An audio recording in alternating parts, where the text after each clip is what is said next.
Did you know that if the U.S. jail and prison population were to be a city, it would be the fifth largest? According to CNN, July 10, 2018, the U.S. jail and prison population would be around 2.2 million. This is just below major cities like LA, New York, Houston, and Chicago. Mass incarceration is a major problem in our country and needs to be addressed immediately, as a number of individuals will continue to be suppressed as a result of this. In our documentary, we will touch upon how this issue started, how it got so big, major events surrounding the topic, the school-to-prison pipeline, groups trying to stop it, and videos and programs that have been created about prison and mass incarceration as a whole. First up, we'll have Monica talk about the background of mass incarceration and how it came to be. There are more African Americans under correctional control today in prison or jail, on probation or parole, than were enslaved in 1850, a decade before the Civil War began, states Michelle Alexander, sociologist and author of The New Jim Crow. Mass incarceration is a complex, deeply embedded racial issue, therefore it is necessary to understand what it truly entails. To explain mass incarceration as a racial issue, we will go over what mass incarceration is, which populations are affected, and what the long-term impacts are. So what exactly is mass incarceration? Whether called mass incarceration, mass imprisonment, the prison boom, the carceral rate, or hyperincarceration, this phenomenon refers to the current American experiment in incarceration, which is defined by comparatively and historically extreme rates of imprisonment among young African American men living in neighborhoods of concentrated disadvantage, states Wildman from Oxford Bibliographies. According to the Bureau of Justice Statistics, across the United States, the number of individuals in state and federal prisons has increased from about 200,000 in the 1970s to about 1,500,000 in the 2010s, and increased by 7.5 times. The United States has the highest prison rate in the world at 670 per 100,000 individuals, 50% more than the second highest prison rate held by Rwanda at 434 per 100,000 individuals. Again, the United States has the highest incarceration rate in the world, with about 2.2 million people in jails, prisons as of 2016. This is a 500% increase over the last 40 years. Unfortunately, this increase is due to racially targeted laws rather than actual increase in crimes, which is often the misconception. Which populations are affected by mass incarceration? It is simple. Racial minorities or colored people are more affected by mass incarceration. Women have been an increasingly affected population too. According to the Bureau of Justice Statistics, the African American population makes about 30% of the United States, yet they constitute to 60% of the jail and prison populations. Black men are 6 times as likely to be incarcerated as white men, and Hispanic men 2.7 times as likely. About 1 in every 12 black men in his 30s are in prison on any given day. It is hard to ignore the racial disparity in the criminal justice system. According to Prison Policy Initiative, the incarceration rate of women is growing faster than that of men within the last few decades. Again, this intersects with race, so colored women are more likely to be incarcerated. Nationwide, women's state prison populations grew 834% over nearly 40 years, more than double the growth among men. Since 2009, women's populations have fared more worse than men's populations in 35 states, including Texas. Let's talk about the tea. What are the long-term impacts of mass incarceration? There are simply no resources available to help convicted individuals turn their lives around, affecting not only themselves, but their family members or loved ones as well. Alexander, sociologist and author of The New Jim Crow, states that largely due to mass imprisonment of black fathers, a black child born today is less likely to be raised by both parents than a black child born during slavery, leading to the recent disintegration of the African American family. Without a fatherly figure in the picture, black children are more likely to fall into the same addiction or illegal activity, resulting in further arrest and a vicious cycle. Among prisoners, a majority of African American men are labeled felons for life, even in some urban areas, which is at 80% in Chicago. These men are part of a growing underclass, permanently relegated by law to a second-class status. They can be denied the right to vote, automatically excluded from juries, and legally discriminated against in employment, housing, access to education, and public benefits, much as their grandparents and great-grandparents were during the Jim Crow era. Without basic American rights nor access to public resources, how are we to expect convicted individuals to turn their lives around by themselves? In fact, the opposite occurs.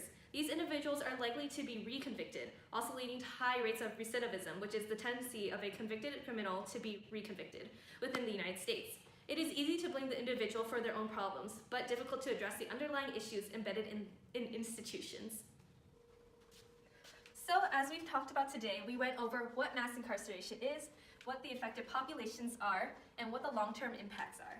So hopefully today we will see change that not only decreases the high rates of mass incarceration and recidivism, but also tackles the new Jim Crow, which is arguably more covert and more insidious than when Jim Crow's laws were legal. Next up, Isla will talk about some laws and rallies that have been created surrounding this issue. According to the Bureau of Justice Statistics, approximately 68% of released felons were rearrested within 3 years, 79% within 6 years, and 83% within 9 years. Many felons cannot reintegrate back into society because of the way that we treat them inside and out of prison. In order to lower incarceration rates, we need to prepare felons for life outside of prison, rather than take away their opportunities for a normal life. Today, I will talk about solitary confinement, basic rights for felons once they've released prison, and how many laws implemented are racially biased. First, I'll talk about the effects of solitary confinement on prisoners. In the age of mass incarceration, solitary confinement, the practice of isolating a human being in a cell for 22 to 24 hours a day, has become a punishment of first resort in America. In the largest prison protest in California's history, nearly 30,000 inmates have gone on hunger strike. Their main grievance? The state's use of solitary confinement, in which prisoners are held for years or decades, with almost no social contact and the barest of sensory stimuli. GQ writes that alternatively, in a SEG, an isolation cell in a max security prison, a prisoner hears the screams and rants of other convicts echoing through the tier, morning and night. Prisoner's eyes sting when a neighbor on the tier refuses to obey an order, and an armed guard storms his cell, beats him, and sprays him with mace. Sometimes the prisoner is so cold that he wears both his jackets and shoes to bed, or so hot that he wraps his body in wet rags. All day long, doors slam, walkie-talkies crackle, and keys jingle. If he ever gets out of prison, these sounds will trigger him for the rest of his life. Jacob Barrett, who has spent over 20 years in solitary, said, "It smells like the toilet of a men's locker room at a rundown YMCA. It's people farting, burping, sweating, smearing shit on their walls and windows, flooding toilets full of piss and shit. It's the prison of the prison system, and like the larger institution that feeds it, it's rife with cruelty, racism, and constitutional violations. Though some authorities still believe the medieval fiction that it fosters personal redemption through habits of meditation and penitence, solitary irreparably harms the human psyche. According to GQ, researchers believe that it damages the body and brain as well, but they can't test this hypothesis, because what we do to prisoners every day, house them in prolonged isolation, is illegal to do to laboratory animals. It's against the law to treat rats the way that we treat people in solitary. According to Pew, last year, as many as 100,000 inmates spent time in solitary confinement. Next, I will talk about how this cycle of crime often neglects to give these people their basic human rights. Behind bars for murder in Maine, you can still vote. Convicted of perjury in Mississippi, you may be barred from the ballot box forever. According to the New York Times, most states restrict the voting rights of former felons to some degree, and an estimated 6 million people nationwide are barred from voting because of felony convictions. Ever since his own 3-month stint behind bars, Steve Huerta has mentored fathers emerging from prison, but it soon dawned on him that they needed more than just advice to break the cycle of joblessness and incarceration. What they needed, he decided, was political power. So 7 years ago, Mr. Huerta, a community organizer in San Antonio, began a door-knocking campaign to encourage former felons to vote, which is their right in Texas as long as they are no longer on probation or parole. In a key ballot initiative in Florida, they will restore voting rights to citizens convicted of certain felonies after they've served their sentences, including prison terms, parole, and probationary periods. According to NPR, before Florida passed this voting initiative, approximately 1.5 million people were barred from voting in the state because of past felony convictions, a figure representing about 10% of Florida's adult population. The former system significantly affected African Americans in the state. More than 20% of otherwise eligible African American adults were unable to vote under this process. Thankfully, these people have had their rights restored. Next, I will talk about how many laws that have been implemented have a heavy racial bias. The increase in mass incarceration is due to racially targeted laws rather than an actual increase in crimes. Although there are many factors leading to mass incarceration, most notable are the laws addressing the war on drugs. A notable law was Clinton's 3 strikes and you're out system in 1994. If an individual received up to 3 offenses, of which any kind of felony, not just a serious or violent felony, they would be sentenced from 50 years in prison to life sentences, labeling them felons forever. Admittedly, the Clinton administration did confess that this was a racially targeted law, although much later, when the negative impacts of the strike system were already felt. Another racially targeted law is the federal crack cocaine law. Only until the FSA, Fair Sentencing Law in 2011, did the federal crack cocaine law change from 100 to 1 to 18 to 1 cocaine to crack ounce ratio. For the same offense and 5 years in prison, an individual had to be caught with 100 ounces of powder cocaine or only 1 ounce of crack cocaine prior to 2011. Now, this is an 18-to-1 ratio changed under the Obama administration, which is better, but still a significant difference in ratio. Crack and powder cocaine are two forms of the same exact drug. And who uses crack versus powder cocaine? Clearly, the Black community uses crack more than powder cocaine because, let's be real, powder cocaine is expensive, at an average of $90 per gram, according to a Bay Area drug dealer whose identity is kept anonymous for confidentiality. Therefore, 3.5 grams is $240. According to sociologist and author of The New Jim Crow, Michelle Alexander, to make matters worse, federal drug forfeiture laws allow state and local law enforcement agencies to keep their own use 80% of the cash, cars, and home seized from drug suspects. This gives law enforcement all the more incentive to arrest individuals and seize property, as there's a direct monetary interest in the profitable drug market. Today, I talked about laws regarding solitary confinement, basic rights for felons once they've been released from prison, and how these laws are racially biased. According to the NAACP, between 1980 and 2015, the number of people incarcerated in America increased from roughly 500,000 to over 2.2 million.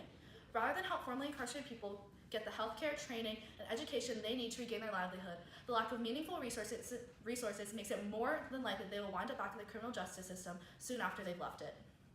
Now, Jason will speak on the school-to-prison pipeline, which has contributed to mass incarceration. Life.com states that America has 5% of the world's population, yet also 25% of the world's prison population.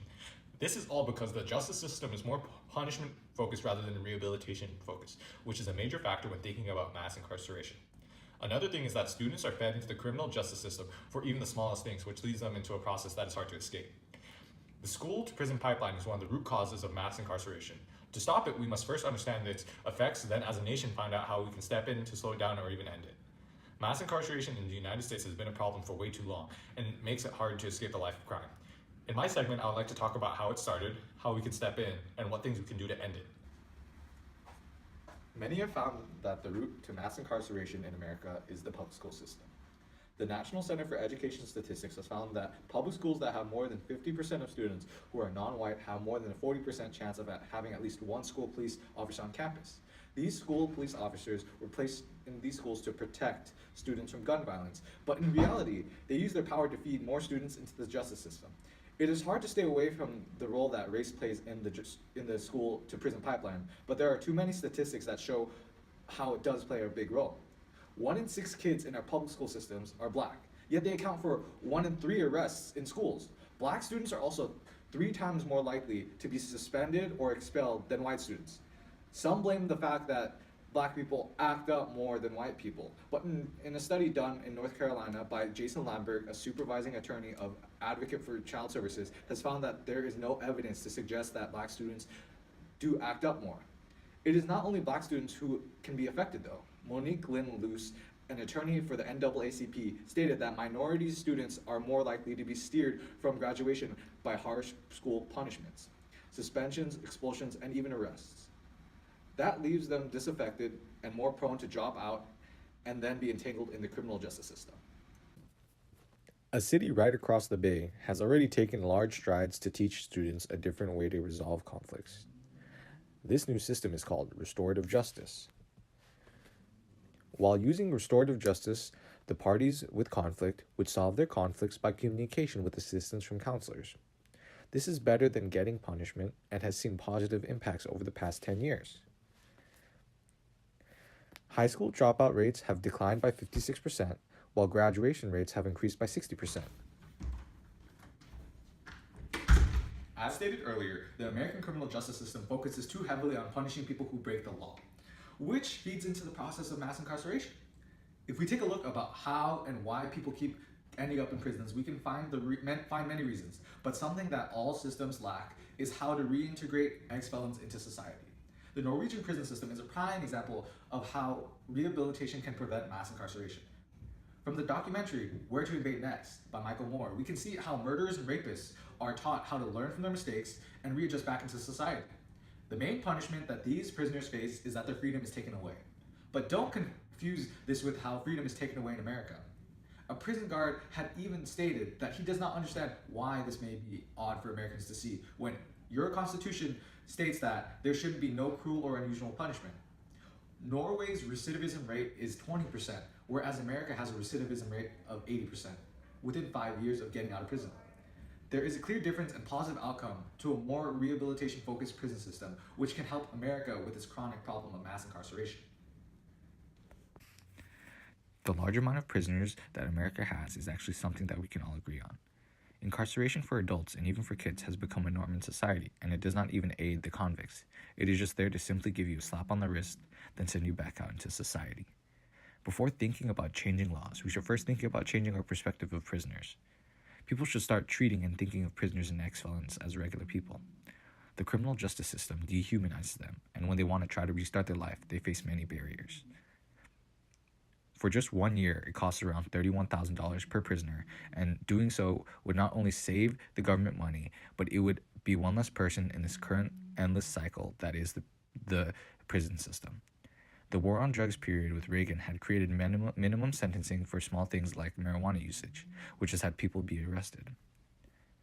43.2% of drug arrests in 2015 were for marijuana possession. These smaller crimes are attached with unfair sentencing, but they do not always even need a sentencing.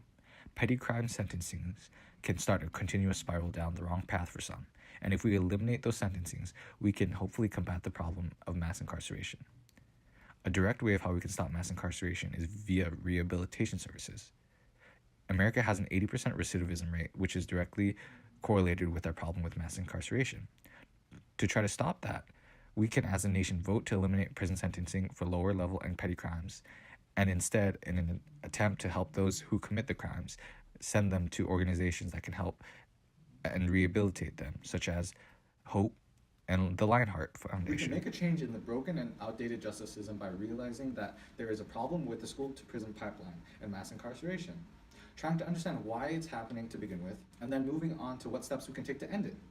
Hopefully, after making some of the changes, such as removing prison as an option for smaller crimes, we can eventually lower our 25% of the world's prisoner population to 10% or even lower. As a country, we must work together to use our rights to vote and speak for those who cannot. It may be scary for some, but at the end of the day, they're human too. For the next segment, I will talk about 2 programs and a documentary with the topic of mass incarceration. They got me trapped, can barely walk the city streets without a cop harassing me, searching me, then asking my identity. Hands up, throw me against the wall, didn't do a thing at all. These lyrics come from Tupac's song called Trapped.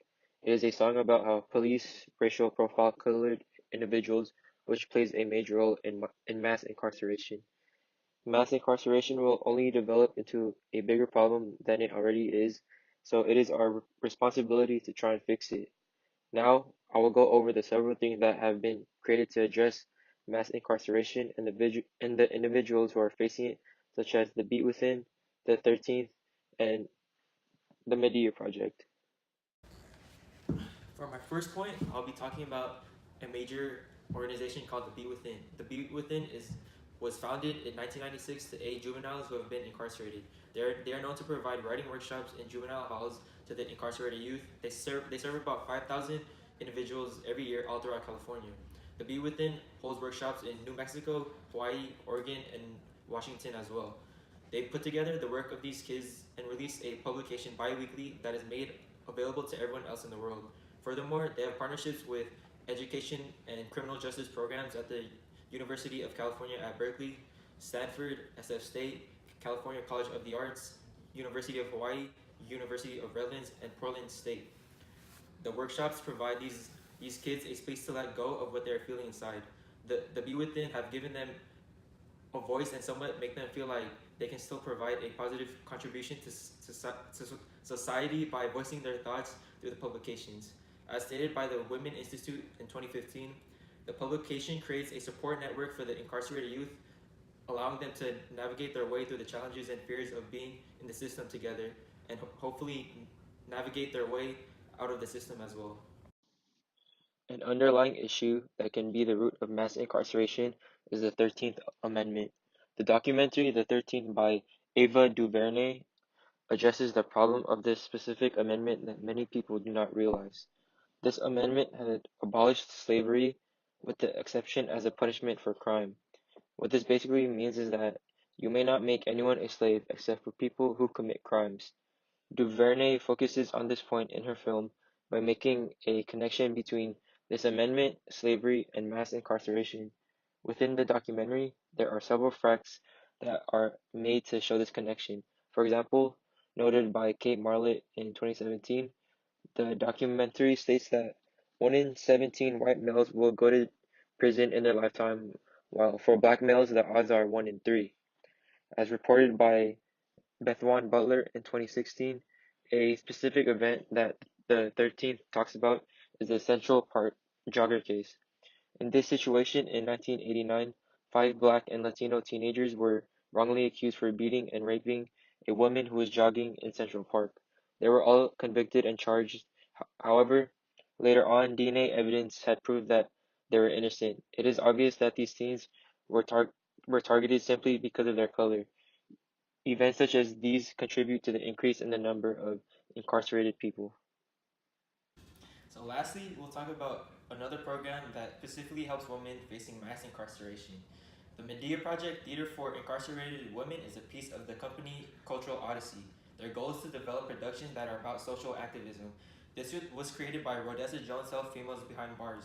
Through her work, she ultimately sheds light on the things these women face, such as guilt, depression, and self-loathing. Back in 1989, she had a performance called Big Butt Girls, Hard-Headed Woman, which made jail officials aware of what these women go through.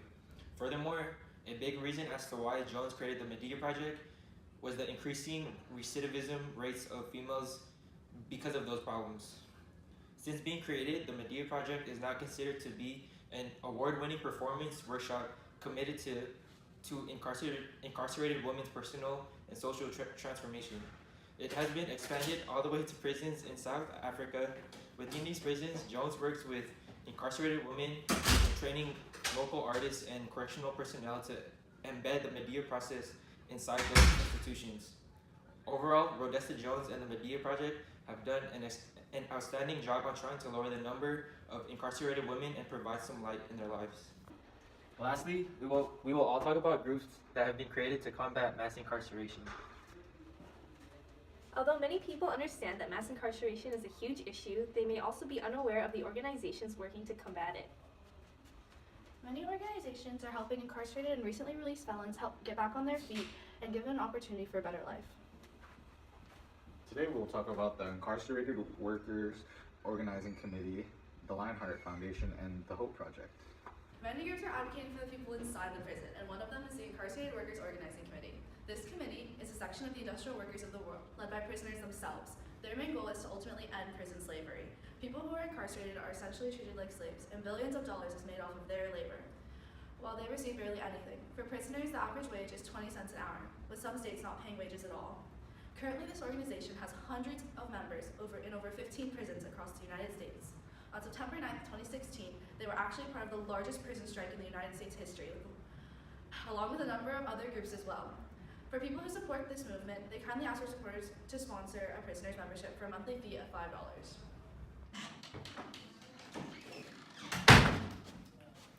So next, we'll talk about the Lionheart Foundation. The Lionheart Foundation regularly receives emails and calls from concerned family and friends of incarcerated adults who are due to be released from prison. Lionheart provides exceptional psycho-educational services and rehabilitative resources to be used directly by prisoners, youth at risk, and teen parents, resources and training for professionals who work with these populations in a prevention, rehabilitation, and re-entry capacity, and directs social emotional learning programs for adults in prison. Lionheart also conducts public education on the need for transforming our nation's prisons and juvenile institutions into places where emotional rehabilitation, inspiring positive values, and improved behavior patterns necessary for healthy functioning people in our communities are the primary goals. In 2003, the Lionheart Foundation launched the National Emotional Literacy Project for Youth at Risk. This project consists of 2 major programs.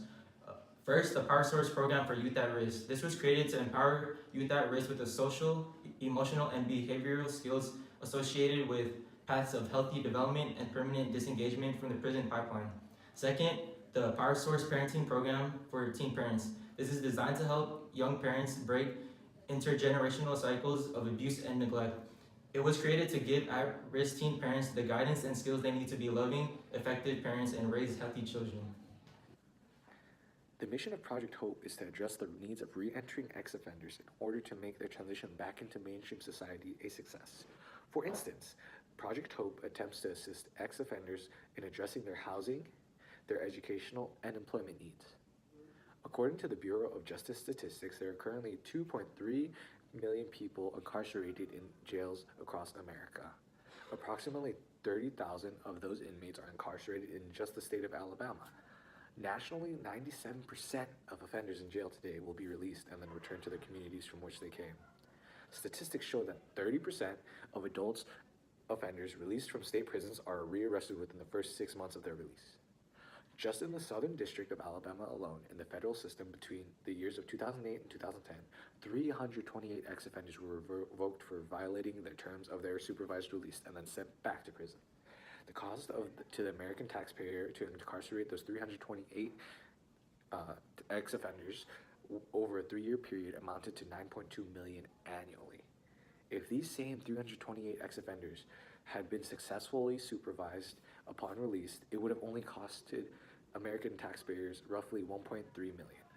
Project Hope is a restorative initiative with the aim of giving ex-offenders a chance to become good citizens while simultaneously affording the greater community with the opportunity to enjoy safer neighborhoods in which to live and lesser tax burden. Today we have gone over the Incarcerated Workers Organizing Committee, the Lionheart Foundation, and the Hope Project. Each year, thousands of inmates are released without access to or knowledge of the support networks that help them transition back into society. Therefore, these 3 organizations are just some few that help ex-felons reintegrate back into a normal life. Overall, during our documentary, we spoke upon the start and growth of mass incarceration, events that have occurred surrounding it, the school-to-prison pipeline, groups that have been created to eliminate this problem, and programs and documentaries that have been made about prison and mass incarceration as a whole. In the future, we can only hope that the prison and jail population can decrease from being a major city to being a small tribe.